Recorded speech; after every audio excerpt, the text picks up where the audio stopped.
What is the spiritual dream meaning of a dead mother? Let's talk about Virginia Woolf. Because what if one of the greatest novels ever written about grief wasn't really about grief at all? What if it was one woman's last-ditch effort to end a haunting that had lasted for 30 years? So Virginia Woolf's mother dies. She's only 13. And this loss, it doesn't just break her. It completely fractures her mind. I mean, it triggers her very first psychological collapse. For decades after that, she carries her mother around like this open wound that just refuses to heal. She's hearing her voice in crowds, seeing her face in mirrors, a constant presence. For 32 years. Think about that. For 32 years, she dreamed about her. Just relentlessly. A kind of longing so fierce that, it just completely blurred the line between when she was sleeping and when she was awake. And then, when she's 45, she sits down and writes To the Lighthouse. And you have to understand, this wasn't just a novel. No way. It was an act of psychic surrender. She was finally confronting the ghost that had been living inside of her. And get this, the moment she finished it, she wrote in her diary, "I ceased to be obsessed by my mother. I no longer hear her voice. I do not see her." Just like that, 32 years of being haunted, gone. The instant she finally listened. That is not a coincidence. That is a message. So that brings us to the one question.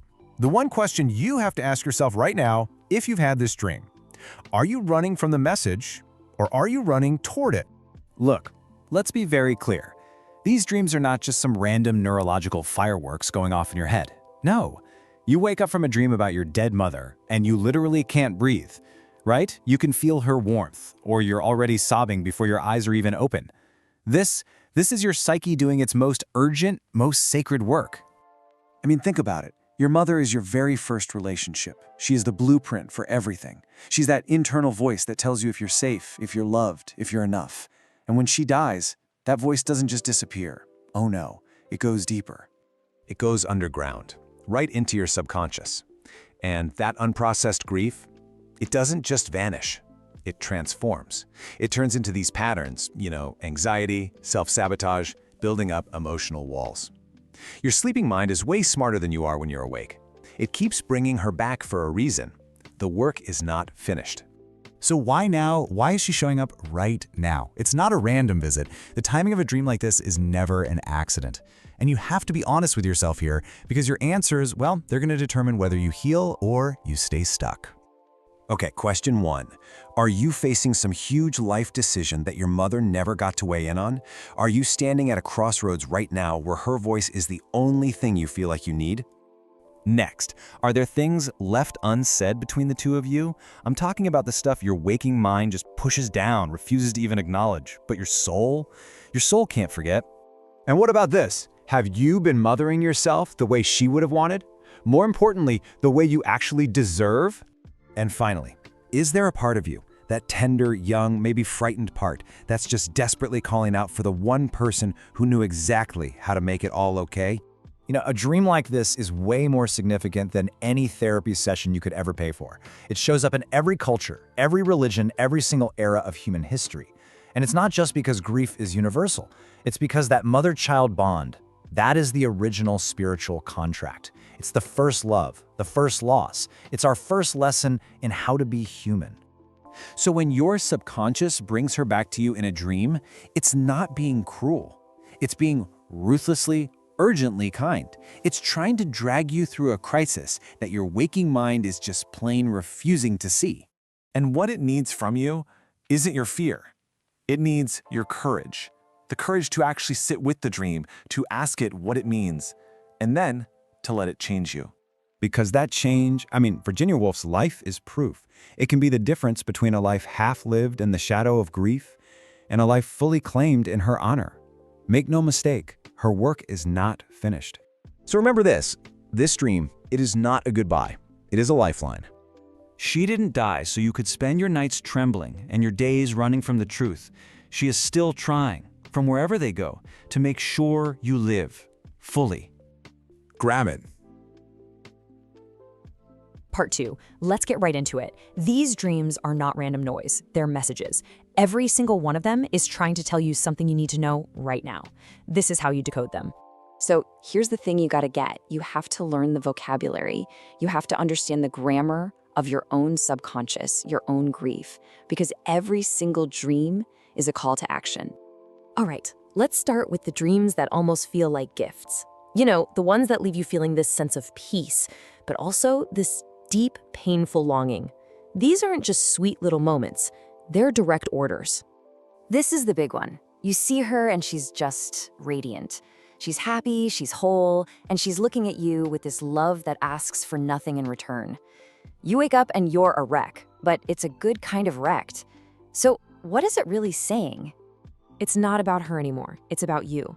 This is her giving you an hall pass, permission to stop punishing yourself, to let joy back into your life, to live fully without feeling like you're somehow betraying her memory. She is screaming it at you, live. So do something with it. Today, look at where you're holding back in your own life. Are you overworking, sabotaging relationships? Just name it. Then write it down. Write her a letter and tell her everything you've denied yourself. The dream is the instruction. This is the answer. Okay, so this next one, it's that feeling of being safe. That hug, that meal she made for you. It's this deep physical feeling of being cared for. And you wake up feeling, just for a second, completely held. This dream, it's your own body sending up a flare. This isn't a subtle hint, it's a 5-alarm fire. You are completely depleted, you're pouring from an empty cup, and there is nothing left. So your mind sent in the ultimate symbol of care and safety to tell you to just stop. Again, this dream demands action, and you have to be specific. Are you actually eating real food? Are you sleeping? And maybe the most important question, who do you allow to take care of you now? If the answer is no one, well, that's the crisis this dream is screaming about. Right, because they're not all peaceful visits, are they?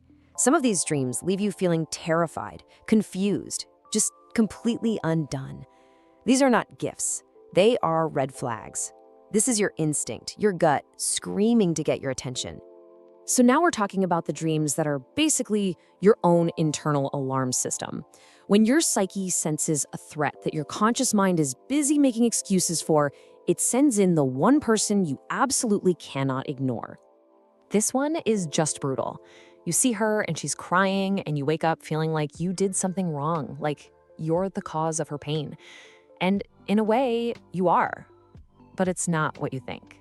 What's happening here is pure psychological projection.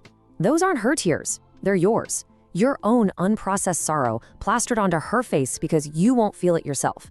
It's also a major sign that you're neglecting something critical, your health, a relationship, some line you know you shouldn't have crossed.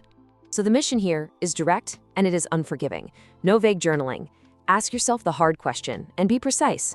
What am I doing right now that would have broken her heart? Find that thing and fix it. That is the only reason you had the dream. Now this one's different. In this dream, she steps in front of you. She looks at you with absolute terror in her eyes, and she says, "Don't do it." This isn't a projection. This is your primal intelligence kicking in. So what do? You listen. Your dreaming mind is processing all the little red flags that your waking mind is explaining away. A new relationship, a job offer, a weird health thing you're ignoring. This dream is your subconscious just stripping away all the BS and showing you the raw, unfiltered truth. All right, let's get into the dreams that point to a war going on inside of you. We're talking about unresolved issues, the old patterns, the inner conflicts that are still playing out long after she's gone. This one cuts deep. She's disappointed in you, or she's cold. She says something that just shatters you. And you wake up feeling so small, so ashamed. So why is this happening? You have to understand this psychological concept, the internalized punishing parent. This dream is telling you that whatever conflict you had with her, whatever criticism you always feared, it's not coming from her anymore. It's a voice inside your own head. It's your own inner critic, just wearing her face like a mask.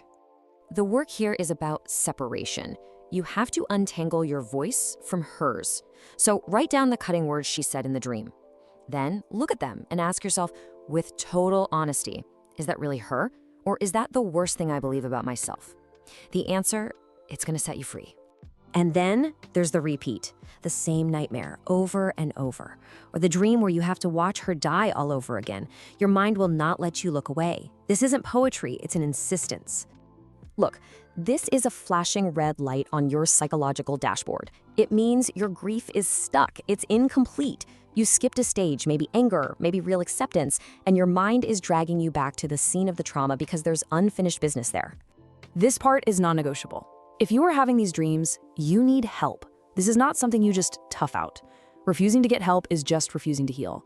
So start charting the pattern, see what triggers it, and then talk to someone who actually knows how to guide you through this fire. And finally, we get to the dream that holds the key to everything else. You see her, but there's a wall of glass between you. You're screaming her name, but she can't hear you. She is right there, but she is completely, totally unreachable. And this is the final crucial point. That barrier in the dream, it isn't between you and her. It's a mirror. It's showing you the invisible walls you have up in your life right now.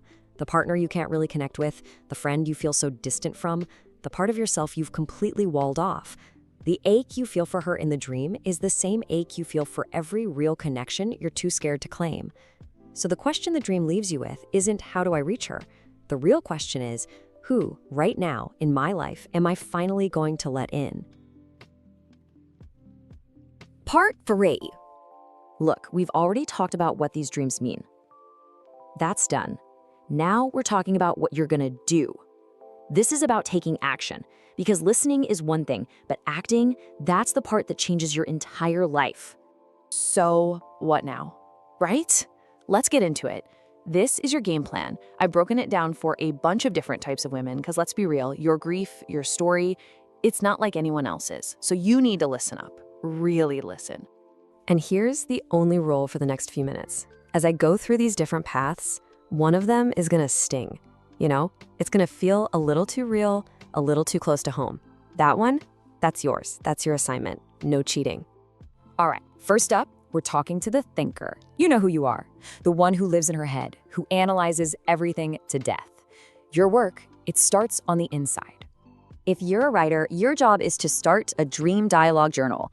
And I mean tonight, not tomorrow. And listen, this is not a Dear Diary, I feel sad journal. Nope, this is a direct conversation. You're gonna write, Mom, you came to me. What do you need to tell me? And then you're going to write back as her. Use her words, her jokes, her everything. And just so we're crystal clear, this is not some woo-woo seance stuff. This is actually a legit clinical technique from cognitive behavioral therapy. It's called empty chair work. You're not summoning a spirit. You are tapping into the huge archive of her wisdom that she literally wired into your brain. You already know what she would say. This just gives you permission to finally hear it. Okay, for the analyst, the one who loves spreadsheets and data, here's your mission. For the next 30 days, you're tracking everything. Date, mood, images, what you felt the second you woke up. At the end of the month, you look for the patterns. Is she showing up right before a big deadline, after a fight with your partner? The data doesn't lie. It's going to give your logical brain the concrete answer it craves. Now, for my therapy goers, or for those of you who know you should be going, listen to me. Your next session, this stream is the entire agenda. Don't you dare bring it up in the last 5 minutes as an afterthought. You walk in, you sit down, and you say, this is what we're talking about today.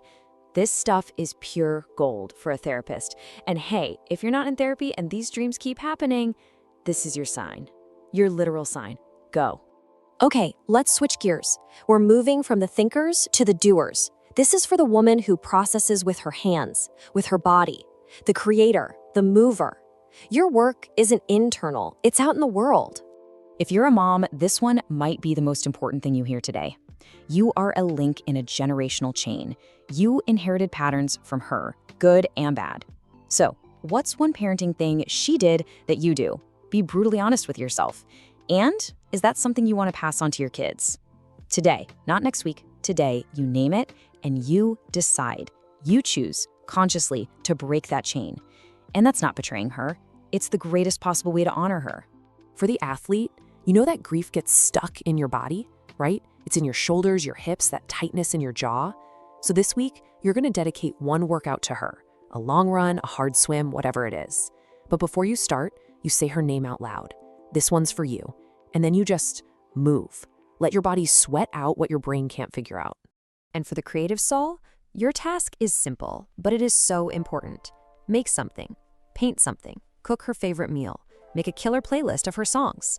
It doesn't matter what, but you have to give that grief a physical form outside of your own body. And here's the kicker. You have to finish it, seeing it through to the end. That's a kind of closure that thinking just can't give you. It's like you're finishing an act of love that death cut short. Now, for the spiritual woman, listen, ritual isn't just superstition, it's deep psychology. Every tradition knows this. So your job is to build a consistent one. Maybe you light a candle for her every Sunday. Maybe you talk to her picture in the morning. Tell her about your wins. A regular intentional ritual, it forges a healthy, ongoing bond that actually anchors you. It doesn't trap you in the past, it grounds you in the present. Okay, deep breath. This next part is tougher. This is for those of you who had a complicated, messy relationship with her. For the women who feel totally alone in this. This is the hard stuff. This is gonna take some real courage. If that relationship was hard, your work is to reparent yourself. And here's how you start. Get a piece of paper, 2 columns. On the left, you write, what she failed to give me. And you don't hold back. Unconditional love, safety, consistency, put it all down. Then on the right, you write, how I am giving this to myself. This is where you take your power back. This is where your own healing begins. And you absolutely do not need her permission to start. And let's talk about forgiveness for a second. This is not about letting her off the hook or pretending what happened was okay. It wasn't. Forgiveness is a cold, hard decision you make for you. It's the decision that her unhealed wounds, her trauma, it dies with her. It stops here. You refuse to let it poison your life and the relationships you have now. Now, for the woman who's doing all of this in silence, the one who thinks she has to be strong and handle it alone, your silence is not a strength. It is a danger. Isolation is what makes grief toxic. So your assignment is simple, and it is not a suggestion today. You will tell one person about this dream. You're going to say the words out loud. You need to break the silence. Okay, and now we're at the end. This is the final mandate. And this is for everyone.